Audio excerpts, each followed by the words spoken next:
Ihahalal ko bilang Pangulo si Emilio Aguinaldo.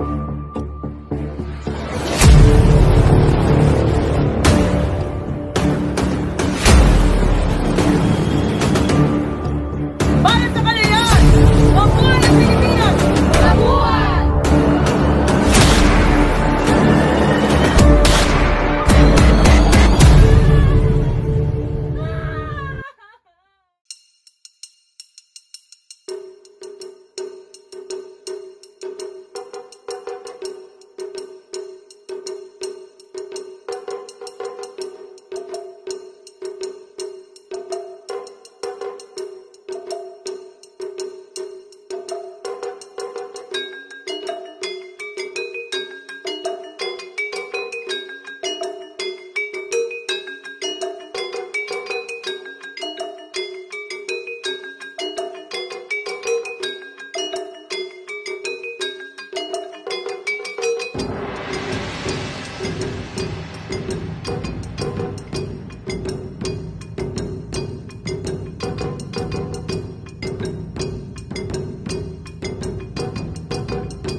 Mariposa bella, ten mi tierra y cantar. There's a presa! There's a presa!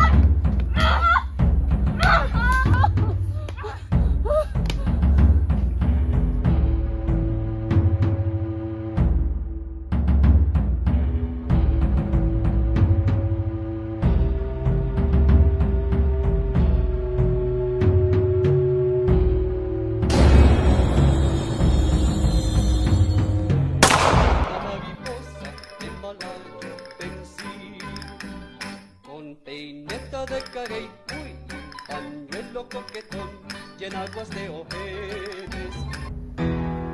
Huwag tayong sumuko. Malapit na ang ating destinasyon. Kailangan na natin tuldukan ang pamamahala ng mga Espanyol sa ating bayan. Kailangan na natin gumawa ng ating sariling pamahalaan. Go!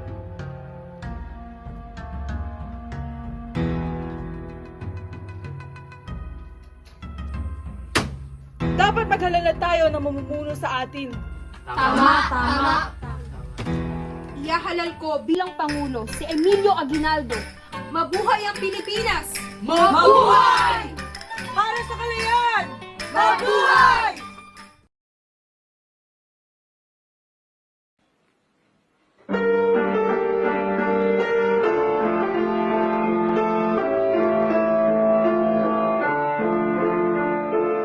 Nuestra patria Filipina, cuya tierra es flora y púrpura,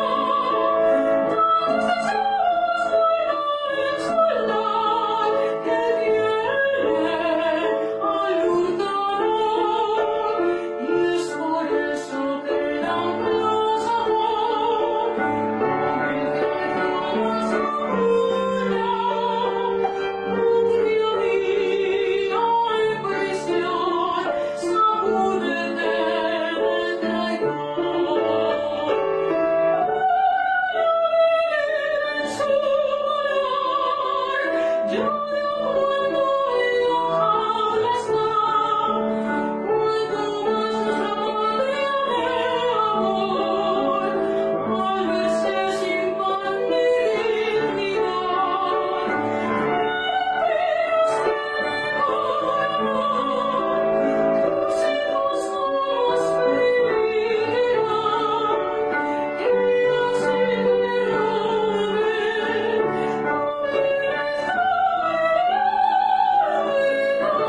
Nangangako ako na mamumuhay bilang isang simpleng mamamayan sa lalawigan ng Cavite.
Nay, paglaki ko, gusto kong maging isang sundalo para iligtas ang ating bansa. Nako anak, napakaganda ng iyong hangarin para sa ating bayan.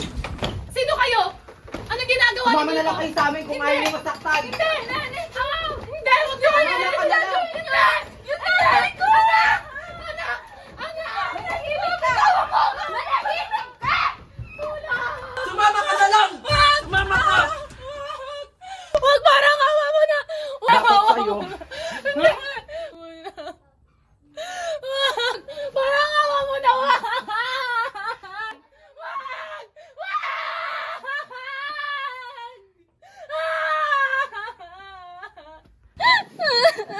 Ikaw!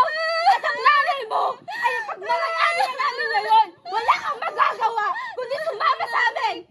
Yung nanay ko!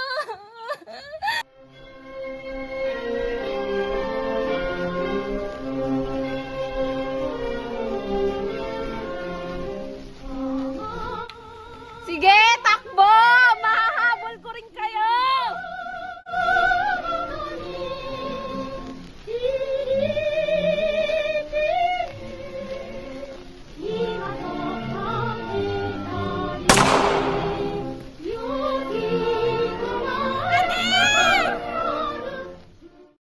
And sure enough, it's General MacArthur, who is returning to Leyte as he has promised. After fighting off a group of Japanese sharpshooters on Leyte, First Sergeant Jack Werner is back on the secured beach, just in time to see General MacArthur land with the American Liberation Forces. Doc sunglasses. 19th century diplomats looking down over the presidential dais and the tiered semicircle of armchairs. The clash of opinion between Australia's Dr. Evatt and Russian Foreign Minister Molotov over a point of principle acted almost as a starting pistol shot to the assembling of the peacemakers. Here indeed was a tense moment, following so close upon Monsieur Bidault's 45-minute address of welcome. Somehow this historic hall of glass, where the reparations conference of the 1914-18 war was held, is a delicate place for the verbal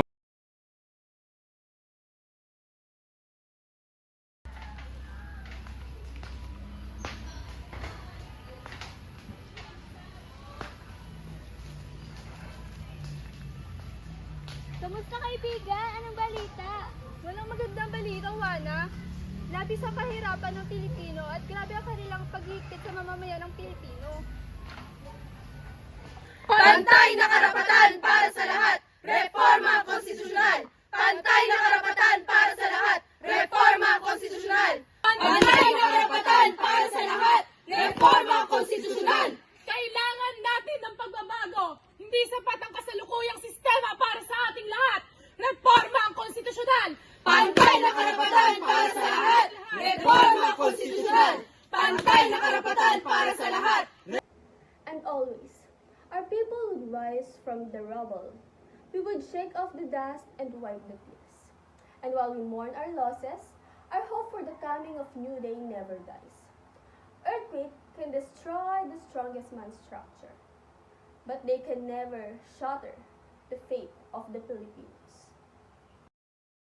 You and I can act separately and achieve very, very little, or you and I can act together and achieve much, much more. The time is short, our responsibilities is clear.